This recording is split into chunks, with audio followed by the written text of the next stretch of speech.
had a few placements now. You got twos with DBE. Done a lot of work with like Parsaloo and even Nave Smalls. We've been working a lot of on Afro stuff. Welcome to the first episode of TunedIn. I'm here with one of the best producers in the UK, 8BEATS. What are you saying? Yeah, good man. Good, bro. Happy to be on. Yeah, man. How you been? Yeah, I've been good, bro. Been good. A lot of work, but yeah, good, man. Good. No, it's good to have you on, obviously, man. Yeah. When did I message you? I literally messaged you like... I don't even know. A couple weeks ago? Yeah, a few weeks ago. Yeah, man. Nah, it sounded good though. Everything you said you were doing and that, it sounds good, man. I'm just trying to do more of this, so... Yeah, definitely, why man. not? I think, like, especially in the UK, there's not real like a voice for like the producers, the people that obviously the behind everything. No one really knows about. Yeah, all the guys behind the beats, behind the biggest hits in the UK and stuff like that. Yeah, man. Trust. Yeah. No, we need more recognition. No, for real, man. But how I want to start is like, let's start from the beginning. Like, how did you even get into making beats and everything like that? And producing. Yeah, man. No, it was weird. Bro, it was really weird actually, because I don't know, when I say like since I was in like year 6, year 7, literally it was in the transition from primary to secondary. Don't know what it was. I think like someone asked me, like my dad or teacher or someone just said, what do you want to do? And the way I kind of been brought up as well is like, you know, if you want to do something, you stick to it and you're going to be the best at it. So I always just said from young, I said I want to be a music producer. And I always had this dream, I want to live in LA, I want to be a music producer in LA. I don't know where I got it. Honestly, it has to be Dr. Dre. Like, it must be, because I've always followed Dre my whole childhood. So it must have been that. I must have just been inspired. And I didn't even know how to make a beat until I was 16. So that wasn't even what. I was like 10 or 11 when I said I want to be a music producer, and still just didn't make beats for like 5-6 years. Even within my GCSE music, I didn't still didn't make beats. Was that because you didn't know how, or because you didn't get with it? Yeah, I just didn't know how. I wasn't taught yet, so I learned in college when I was 16. I made my first beat. What college did you go? Down where my parents are. It's Exeter College, yeah. So shit, it's dread though. Like, yeah, I wasn't popular for that reason in college. Like, it's weird though, isn't it? When you go college, like, no one rates it when you try and do creative stuff. So I used to do YouTube and that, and swear, bro, I was just like, no one fucked with it. Is it? So it wasn't like a music production college, it was like a general... It was. The building I was in was a music building. Yeah. And the course I did was music production technology. And yeah, I was just a nerd, bro. Like, I had the worst, bro. I had the worst grades in secondary school. I used to be I used to be so bad. And I used to just get in trouble all the time and just not do the work, and I didn't revise for my GCSEs. I just like winged everything. Just, you know what I mean? I didn't do well. And then as soon as I went to college, I just like, as soon as I started to make the music and that, I just understood everything. Like, we learn about a compressor, and they'd tell me once, and it would just be good, like just there. And then I managed to get AAA star in the course. So I was like, and that's I've never got an A or an A star ever in school. Yeah. And then that was sick, because my dad was onto me, because I never used to go to college, because I was like, nah, I get it, it's easy. But dad would be like, nah, you're gonna fail. I said, nah, trust me. When I got the grade in it, he was just like, he was gassed. He was like, what? And I said, come on. I said, I got it. I kept saying that to him. I got it. I got it. He's like, no, you don't. Why is your teacher calling me? I'm going, just trust me. Like, I'm getting the grades. The grades are there. And then, we did it. So like, even after college and everything like that, everything that's all done now. Yeah. And then when you went did your parents ever pressure you into get like a normal job, let's say, like? Nah, bro, this is the thing, because I just always said, like, I'm just going to be a music producer. Yeah. Just always said it, like, that's it. That's all I'm going to do. I'm just going to be a music producer. And my parents were supportive of that, and they said, you know, do that. And then, obviously, I always had this dream to live in LA. So when I turned 18, because I finished college late, I had to restart college because I failed my A-levels. Okay. And my dad was like, right, just do music in it, because for him, he probably just gave up for this guy's never going to get A-levels. So he was like, just do your music in it. So I thought, yes, I restarted. And then when I was 18... I found a way to basically get to LA, where I was. So you actually went to LA? Yeah, I tried to move there. Okay. Yeah, it was a bit mad. Basically, my sister's boyfriend did it when he was younger. There's basically this thing where you can go out to the States and you can coach football and play football, and this kind of gets you there. Like, it's the gateway, innit, to get out there. So my parents and him and that, and they were all like, yeah, you should do this. I was like, okay, cool. So I did it. And yeah, I got a year visa to work out there, yeah. And I was 18, and as soon as I left my parents at the airport and was waiting by myself, I just felt sick, and I was like, oh shit, this is actually happening. Yeah, I felt bare nervous. So you actually went to the airport first? Yeah, no, yeah. So they dropped me off at the airport. I've done all the visa stuff, got the job, done the training, and I got my level 1 coaching qualification and did all that. So it was on. Dropped me to the airport, about to get my flight, and then I'm on my flight, and then bro, as soon as I saw the Hollywood sign, I flew into LA. Oh my god, I was so like, oh, okay, I'm here now. Like reality in there. I can't lie, it was a sick feeling, but it was the scariest thing I've ever done in my life. And I was like, and then I've gone to my hotel, and I spent 3 days in LA, and then I got coached out to Redlands University, where we did like more training.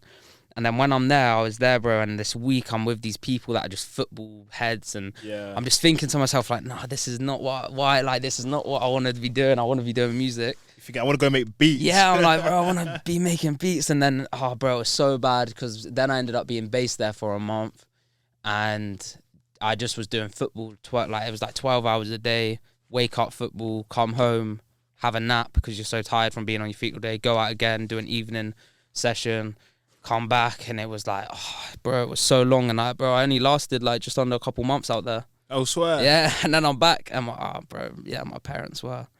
My mum was calm, but my dad was so pissed. He didn't speak to me for a long time.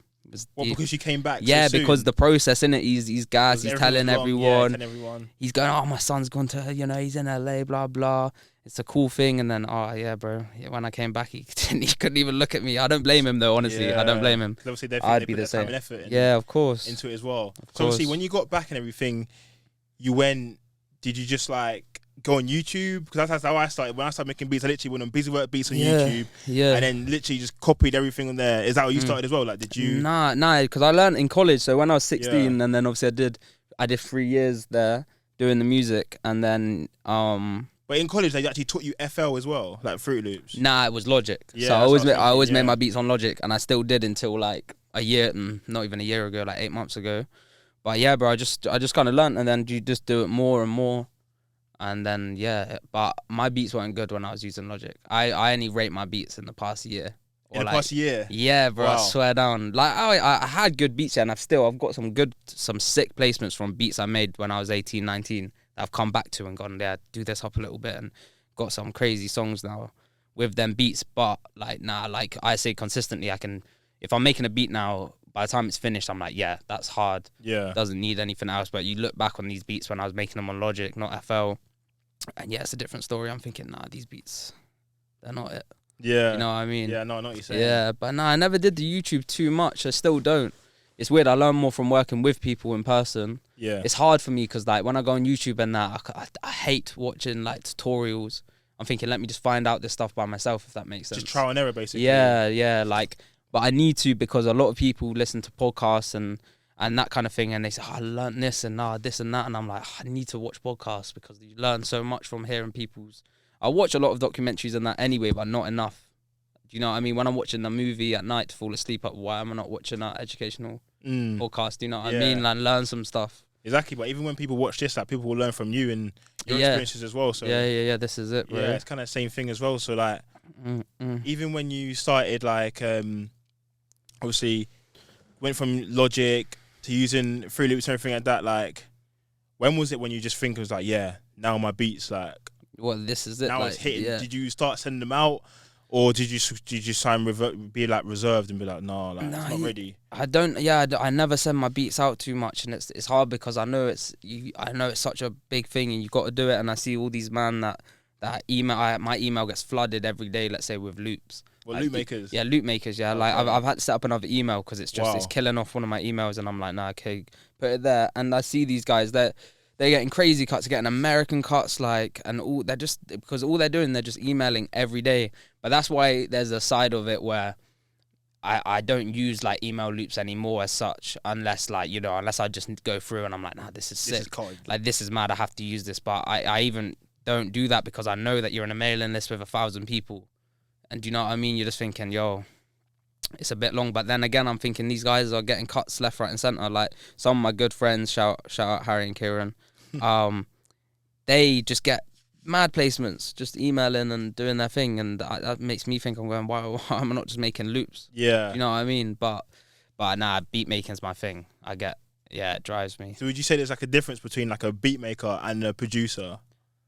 Yeah, I would say yeah, but then I feel like if you're a beat maker, you have to be a producer as well, because if you think about it, if you're a beat maker and let's say you're not making the melodies all the time, you're using other people's melodies, when you are putting your beat on that, like you're changing things to the point where you are producing it, whether you rework the sample. I mean, don't get me wrong, if you just add a beat to a loop, export it, cool, that's done. Then maybe you can say, you know, that's a beat maker. But I think everyone's a producer. I think loop makers a producer. It's the role you play when you're making a song, whether you're a producer, if that makes sense. Yeah. It depends whether you're going to get a song up and, oh yeah, cool, in this section I'm going to add this filter and I'm going to break down the vocal, I'm going to add some reverb to that. That's, you're producing that. You know what I mean? You're working the production on that song. Yeah. So do you prefer like being in the studio, making a beat with an artist, or rather just send one out or something like that? Or do you prefer being in the studio and just literally catching a vibe with them? Oh yeah, every time. I don't, as I said, obviously I don't email beats out and that, so I make my beats for them sessions. And I'm a session guy. Like, yeah, I only get my placements really in my own sessions. So you know, you come and you vibe. Yeah, because you also record what's called like artists as well, and mix for them. Yeah, exactly. So when artists jump on my beats, I want to be recording it, or I want someone that I know sick. So there's a lot of sick people there, but there's a lot of times as well where you come and there's an engineer, and because I say I'm a good engineer. Sometimes when the engineer's doing certain things, it's a bit like you kind of sat there like, oh, I want to do this myself. But it is nice to sit back sometimes. But I like just being hands-on. I like to be busy. I'm ADHD, so yeah. So would you say that's like a good in for producers if they want to get placements and everything like that? Bro, to just learn engineering as well. Bro, that's how I came up, was from engineering, and a lot of others I know came up through engineering as well. So for me, if anyone asks me for advice or goes like, you know, how did you get to the place you are with the people around you and you know all this, I say it all came from engineering, because it did. That's how I met my manager. That's how I met a lot of artists and producers, and and then eventually you get to a point where, let's say now for me, I've taken a step back from that now, so I'm doing more way more beats. Like, you know, beats is the main thing. I'm also mixing and mastering, and then I'll record when I need to. Do you know what I mean? But because I'm doing the other stuff now, I can step away from that, because recording can be long, and I feel like engineers as well, at times you get treated differently. Like, do you think? Definitely, yeah. There's that, you know, there's times where like a respect level, or and this is something I saw the other day, and I was speaking to some guys about, is even if you're a producer and you've come into the room as an engineer, but they even if you've worked with them, you know, sometimes if you worked with the artists and they know you're a sick producer, but you've come in now as an engineer, and then you've got producers there. So for me, if I get called up, we need you to record today, but there's producers there. There's instantly this kind of tension. Not tension. It's just this kind of like, you just get treated a little bit differently, if that makes sense. So that's why as well sometimes it can be... Do you feel like separated from the producers when you're in that room when you've come in to record? No, not the producers, not even the artists, but there's just times where... Actually, that's a bad example. Let's say I walk into a room, and I don't know I don't know the artist, and I'm the engineer to them. There instantly will be... You won't get treated the same. Okay, but I kind of get it, because... You know, even times when you're making the music with them, you made the beat, obviously you're going to connect through that process of you've made the beat, they're rapping on it, they're singing on it, whatever it is, and then at the end it's like that's your product with them. So I get you've got that instant thing when you're just the engineer in it, you're there to do your job, and then, you know, you leave when it's done. It's not like you're building from that. But then also you can record with certain artists and build a mad relationship, which has happened with certain people, and then it can go on to be something bigger, and then you get your beat cuts and they start, because even the thing level of trust in it, you can record a few times with an artist and then you say, do you want to hear some beats? They're going, well, you make beats. Obviously show me some beats. You're going, okay, like, but you're thinking, obviously how would they know, because I've never said that, I've never put that forward. So you never like spoke out loud about you make beats as well. Yeah, but that's because you don't want to in it, because you're in a session. Let's say with producers, you don't think you're forcing it. Like. Yeah, and also if the producers are there to make a song, you can't. It's bad. It's a bad thing to be like, oh yo, I make beats by the way. The producer's in the room who's been called up for the day to work. They're gonna look at you like, yo. Like, chill. Like this is. Has happened to you as well? It's happened to everyone, yeah, bro. I bet you every producer that does sessions and is doing their thing, and done a lot of sessions, has definitely probably had that. I mean, there's been times where even I've had engineering sessions and you're making the beat and you walk out for a sec, you come back and they've added some stuff and you're thinking, oh, like shit, like. Swear. But it's not a bad thing, I'm open anyway. So if someone did that and it's hard, I'll be like, yeah, come on, yeah, keep going. But there's other times where, and I've heard a couple friends say the same thing, where they're like, yeah, maybe don't do that. And for me, I'd never do that. But it's all just studio etiquette, innit? Like, even when you've gone to like work with the likes of, let's say you worked with had a few placements now, you got tunes with DBE. Yeah. I think was it like 3 tunes you got on there? Got 3 on tunes, on their latest album. Yeah, like 5, yeah. There was like Bankroll Get Bigger, wasn't it Man in the Mirror, yeah. Pass the Parcel as well. Yeah, That's lit, man. Yeah. So that, was you actually recording them in the studio as well? It was a mix. So out of the 3, I recorded Man in the Mirror. That was the first one I did with ads. And then Pass the Parcel and Bankroll Got Bigger. Yeah, they were done. I wasn't there them times, but they were done. They were done in the studio, but they were separate times. So what was it actually like being in the studio with like young ads in the studio? It was sick, bro. To be fair, I mean, it was really good. I mean, we have some mutuals anyway, so it wasn't too random meeting each other in the sense like, when I met him, it was like, it didn't feel awkward or nothing. Nah, not at all. And it was a good vibe, and it was the first day that Ramadan ended, so he came in, and it was just good spirits and that. So, yeah, bro. And then Man in the Mirror was the first song we actually recorded and made together, and then that was the next release after that session. That was the next release for D Block. So, it was real. And they actually made a video to that song as well. So yeah, that's exactly. Like the full release, and it was really cool. It was a good feeling. So, yeah, man, and it was good. It was busy as well, finishing up Lap 5. 5 in the morning? No, Lap 5, the album. Oh, yeah. When they're finishing Lap 5, it up, I was getting shouted a lot for beats and that, and it was I had to work. Obviously, I told you, I was saying to you earlier anyway, before this video we were filming, about how one day I was made like over 20 beats in a day.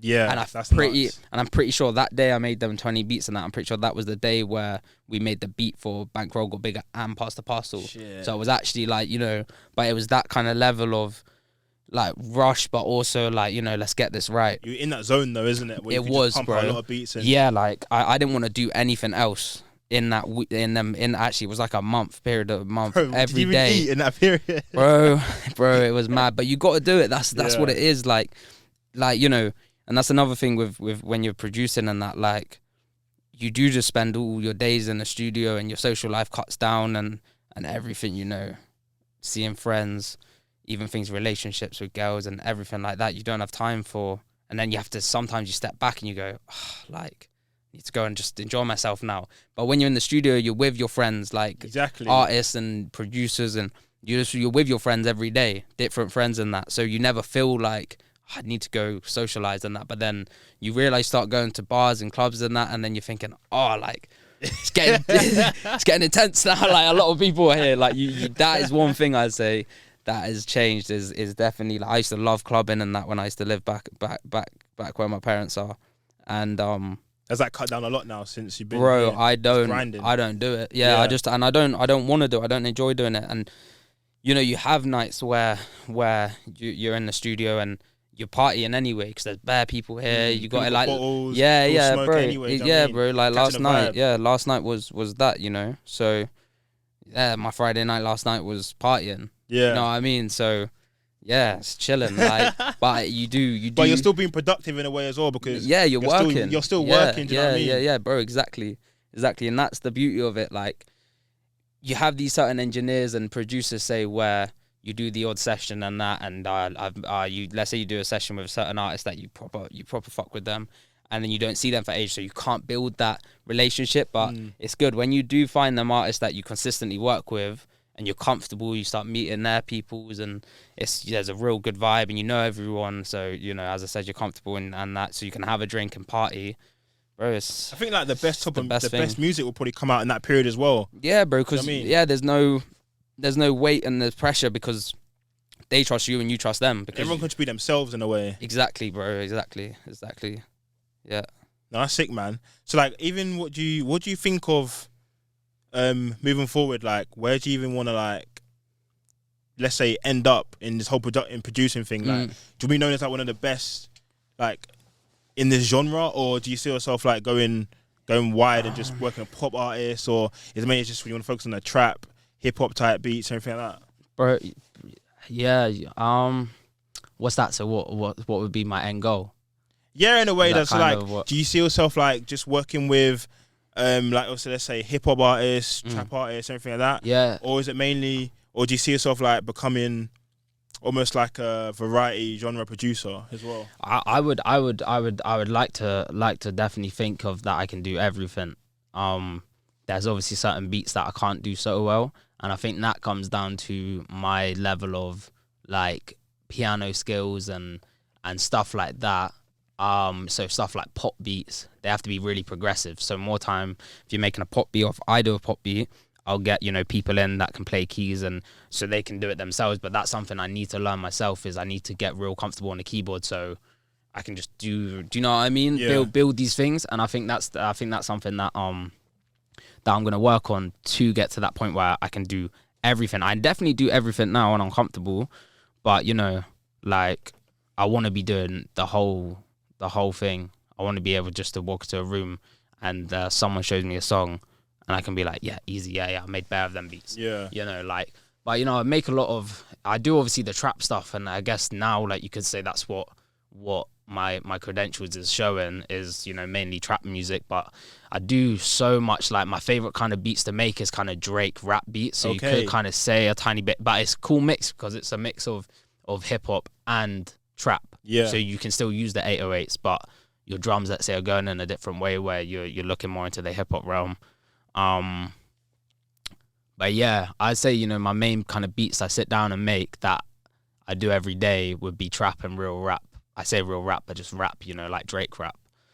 But then I do loads of Afro as well. I've done a lot of work with like Parsaloo and even Nave Smalls. We've been working a lot of on Afro stuff, just experimenting and that. So I can do the Afro stuff. But yeah, trap's like your main. Yeah, I guess so. As well. Yeah, trap is my favorite, just because as well it's my favorite stuff to listen to. So obviously when I'm working with all these all the guys, like, I'm so satisfied from the music because it's like what I'd listen to. So when you get a banger, I'm gassed. But there's other times where I'm making a song that's a banger, but because it's not what I'd listen to as such, it can be like hard to, get super gassed over it. And do you listen to your own songs a lot then as well? All the time. It's like if you're in the car or in a cab or something like that, do you just bang all the time. Music you like produced? More time, and it makes my journeys go quicker. Like when I'm just listening to songs on Spotify, obviously in the shower, you put your Spotify on, but yeah, bro, when I'm like traveling or in the cabs and that, I'll just be listening to my own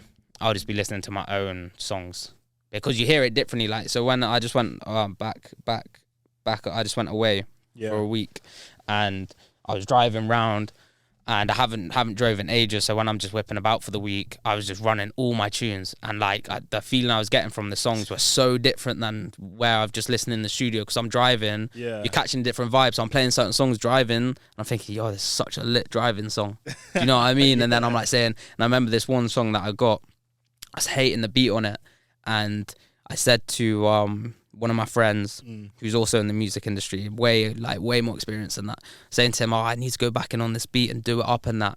Said, I think I can do more. And he's going, nah, leave it. He's going, what's wrong with the beat? And then a couple other guys said, nah, it's hard. And then when I was at home and I listened to it, it was late night and I'm driving home.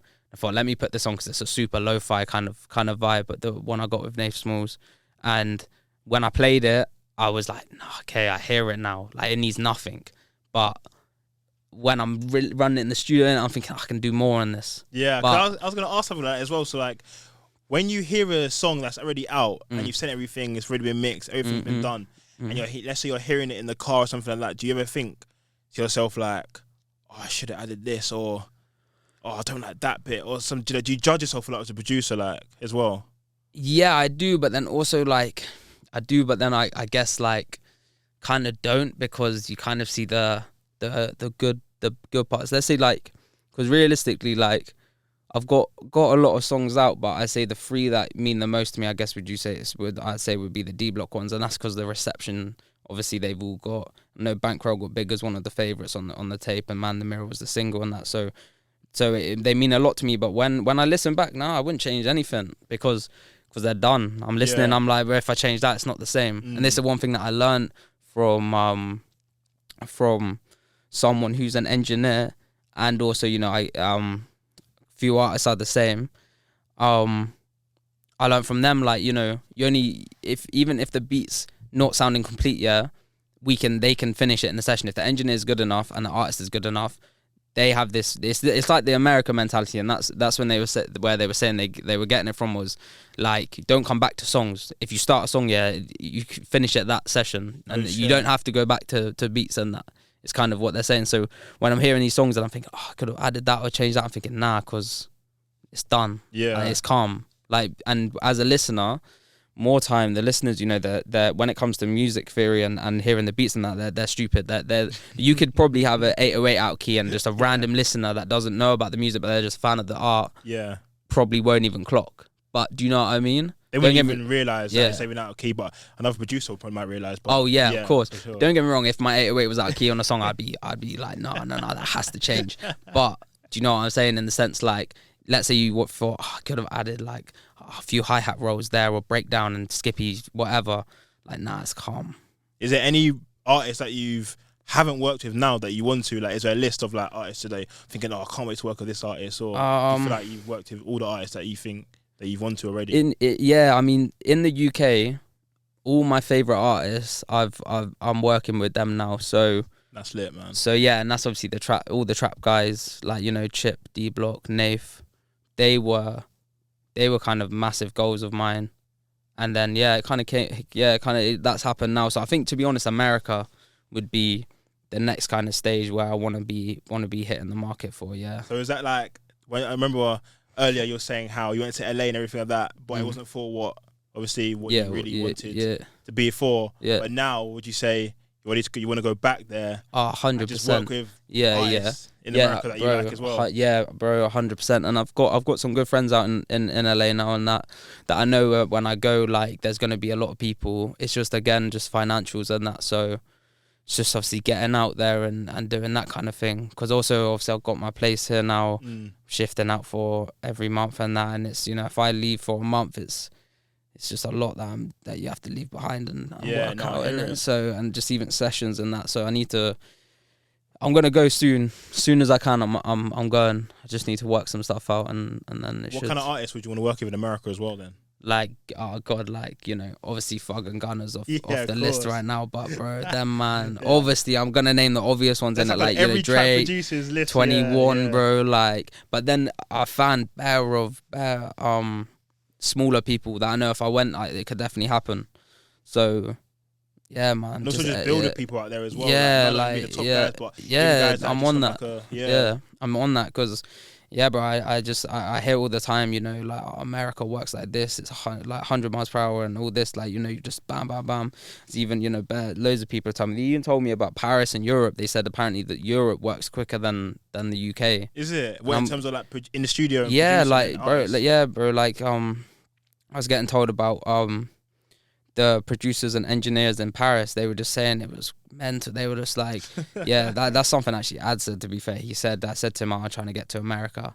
And he said, trust me, he said, if you go, he said, you won't come back. And then I think it was LB was saying, it was, he said, because I think they record a lot in Europe and that. And he said, the engineers in Paris, he said, are mad. So that's all he said, innit? But he said, trust. He said they're mad out there. Mad how? Like, mad, like, quick? It must be, He just kind of just bigged them up and just, like, they're sick out there, which is mad because our music scene's huge. So, like, are we not? But then maybe even though their music's not as big, I guess maybe their art is cleaner. You know what I mean? So God knows, but apparently they're serious out there. So you want to work with a few like European artists? Yeah, as well? Everyone, bro. That's also something like Central C's doing now as well. Looking at a lot of like European artists. So something that you want to branch out. Everyone, bro. I'm on everything. Yeah, it's like I got I got a few things there with Europe and America. Like I did the beat for where DB were in the studio with OGZ from Shoreline. I managed I made the beat for that. So and that was sick because me and my boy Jim, my best mate, we just love like Shoreline Mafia and D Block growing up were like the thing in it. Ones, yeah. So when I got that placement, that was when they split up as well with Shoreline. Yeah, no, like obviously we got it and that, and then but OGZ's the one in it, like that's the guy. And then when I got that, it was a bit mad. It was a little bit crazy. I was as soon as I found out, I just called him like, bro, you never guess what. So yeah, that was quite sick. That was crazy actually. So when you go back to America, would you want to go LA again, or is it like Atlanta? Because a lot of producers say, I want to be in Atlanta, That's where it's at. That's where I don't know, because I don't have links in Atlanta. Yeah. In Atlanta, so if I went, it would be an LA thing, because I know if I go, there would be work to do, and there's I got people out there, but really got connections there. Yeah, so it makes sense, innit? Yeah, and even so, I'm off to New York in December, so in a couple weeks. Actually, might be soon. I need to check New York? Yeah, I got New York trip, but I need to check actually, because I know it's next month. And so I got New York trip, and I've got there's New York then. Well, that's it. Like it's more producers and that, and it's a bit of a holiday as well. Like my little brother's coming out, and we're just gonna vibe and chill. And I'm gonna try and get a couple sessions maybe, but obviously because I'm with him, I don't want to just be dragging him around. He's young as well. He's 16. I even brought him here the other day for the first time. What did he think of this as well? Oh, he liked it, innit? Because when he's come, like we want raves pulled up, and I introduced him to my bro Merds, who's a producer as well. Is he into music himself as well? Or? Yeah, he is. He loves the type of music, but I set this whole laptop. I cleared my old laptop, cleared it, downloaded FL. Beat packs on there, even put loop packs, like downloaded loops from my email, just put them on there and just said to him, right, this is how you do this, and I said, just start doing some stuff. I said, bro, even if you make like a starter beat, just simple, I said, just send it to me, bro, I'll do it up, and then that's you and me, like, and I just said, just do it, like, they don't have to be good, bro, I just said, just do it, so at least something, bro, because if it gets to a big person, like, that's him. He can take that, and it's like a little thing for him to build from, but he hasn't bothered, but he will. I'll make him do it. But when he came though, he loved it, and Rafes is so lit.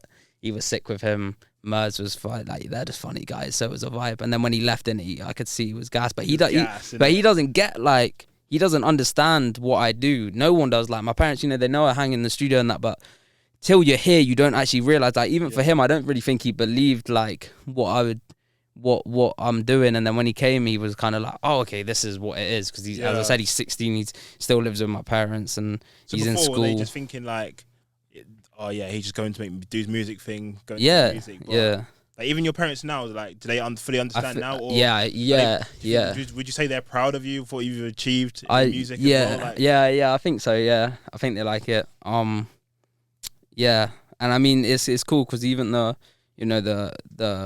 people I'm surrounded by, the things I tell them, they're always like, yeah, that's sick, like that's cool. And my mom's good with advice and that, so I always put stuff. Get the gems. Always put stuff past her, because she's good. She proper helps out, and they're proper supportive. So it is cool. Yeah, I think I'd like to say that hopefully they're proud, but I still got too much more to do. I'm not proud. Like it's like like you're still not where you want to be. Not at all, bro. It's so early, like so early right now, and it's like for the work I've done and the released credits I've got, like the catalog's dumb. So I've got too much. Like when everything's out and all when people start seeing really what I've been doing. Yeah, D Block was. That's obviously the kind of only huge thing that's out that I've done, and that was after so much other stuff. But obviously that stuff's all pending, Obviously you got other stuff like so in the work, much, just bro. Not even in the work, finished, just ready to go. But not the artist. You got to wait for the artist, innit? And I can't. I'm not saying. You say that's long, like to wait for the artist. It's long, and that's obviously why you got to have your different ways of getting by, making income in the music. So whether you want to go get a job or whether you find other ways, you just got to work it out. And that's what one of my boys, Danny, said. He literally, like, I said to him, I might just get like a part-time job when I got my new place near here. And I'm like, I might just go get a part-time job in it, just to like make up my peers. And he was just like, what? He was like, bro, he's like, because I stopped mixing and mastering and recording that, I just kind of sacked it all off. And then he was like, what? He was like, what? He was like, bro, he was like, why would you get a part-time job when you could just do like a mix here and a mix there? Yeah. And I'm going, no, you're right. And he's going, and he's getting pissed off with me. He's like, he's so funny.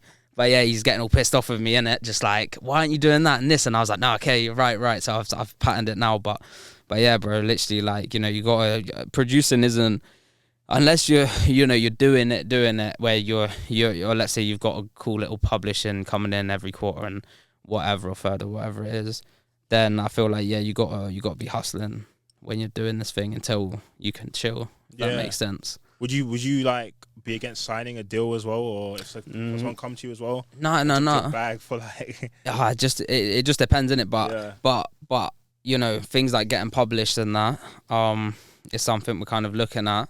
But it's just a matter of what you can get and what people are happy to offer. So, you know, we got some stuff, funnily enough, like this week and next week. And, you know, I've been speaking to a few people and it's looking cool. And I think it's the kind of thing where people should take the jump with what we got going on here, because it's serious. It's just you're not seeing the release credentials yet, but it's there and it's coming. So, you know, I can show them behind doors what's going on. And, you know, yeah, I think I'd like to sign something, but then you get mixed opinions. People say don't do it. Other people say, yeah, do it. Other people say, you know, wait. And it's a thing of, I'm going to wait until I sign anything big in it, because you see, you know, if you look at these huge American producers, they can walk in a room and just be like, yeah, I want $1 million, I want 2 mil, I want 5 mil, and because they're that big in it, they're gonna get it. But from the UK, it's so difficult, to get a song and a PRS statement that is gonna get you these things worthwhile. So more time you end up signing like your life away, you sign like 10 years away because these they have. So, you know, we're just being careful and just waiting for the right time. So do you really want to approach it when you've got like more leverage in a way? Yeah, 100, bro. Yeah, well? yeah, like, bro. I've done this by myself. While like, what are you bringing in a way? Yeah, exactly.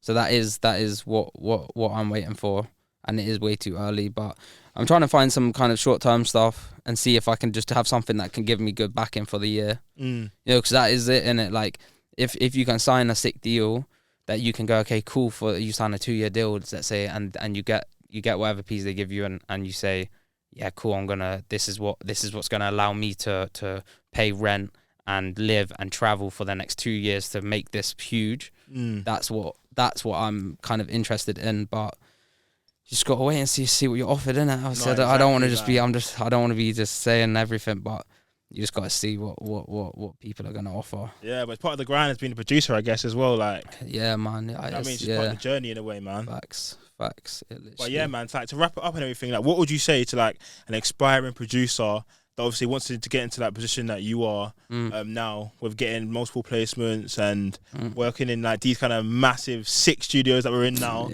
Like, what would you say? Like, someone just coming up, might be like 16, 17. You know what? Yeah, is like, if you want it, literally just sell your soul to it, in the sense, like, just do it every single day. You need to like, it needs to be a thing where like, you're like, I'm gonna do this every single day. Because, bro, when I first moved to London 3 years ago, I did sessions every single day, but I was on Instagram. I remember I used to go through Spotify Discover Weekly and just be like this. As soon as I hear an English artist that I was like, yeah, I can do this, I'd DM them, and just they would pull up to my house, my home set up, and I did sessions every single day for a year, until I managed to get a studio spot.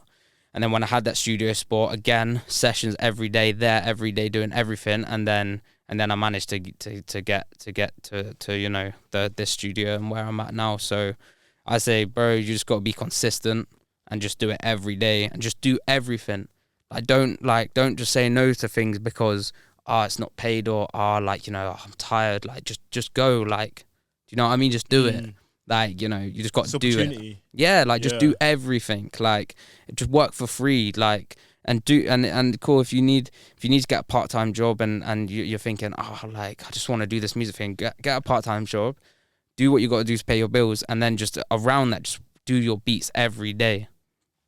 So yeah, just get better at what you do as well. It's just consistency. It's like anything. Like, if you're gymming, you're never gonna get wham if you're not fucking doing it every day. Do you know what I mean? It's the same with beats. You're not gonna be massive if you don't do it every day. just got to be consistent. No, exactly, man. And one last question as well, like, I forgot to touch on, like, would you say it's necessary to get a manager, or would you say to hold off whilst you can until you really need it? Or would you say it's like better to get like a let's say they do send out emails and they get a placement. Would you say it's good to get like a lawyer or something like that, like a music lawyer, to look over things, to get paid on the back end for music as well? Because that's a problem as well with people. Yeah, no, producers can get treated so peak. It happens to everyone.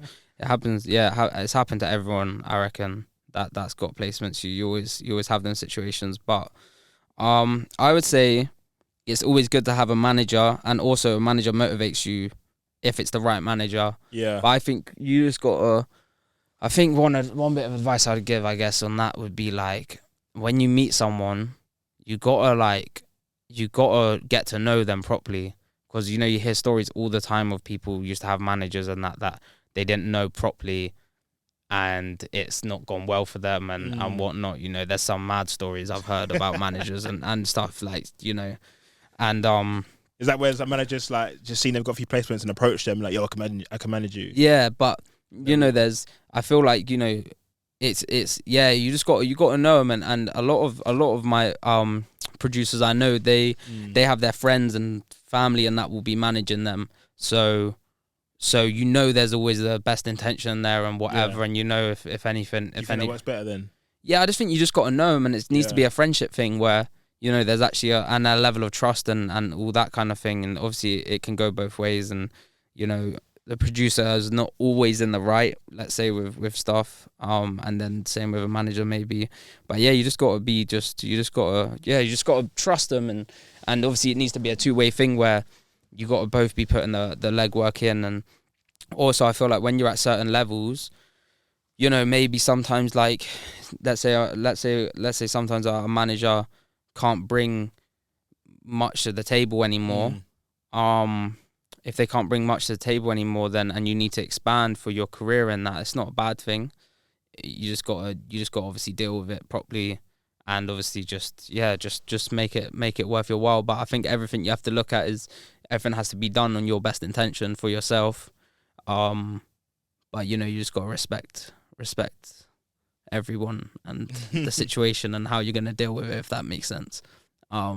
But I think a manager is necessary when it's necessary. So for me now, I don't deal with anything, like no business, like everything's just like a weight off your shoulders. You can just concentrate on the music. Yeah, bro. Because like I don't want to. Also, it interferes with the music. Like, imagine you have an artist and a producer talking, and you're vibing, and we've got this many songs, and suddenly they go, how much for this beat, and you drop a price that they don't like.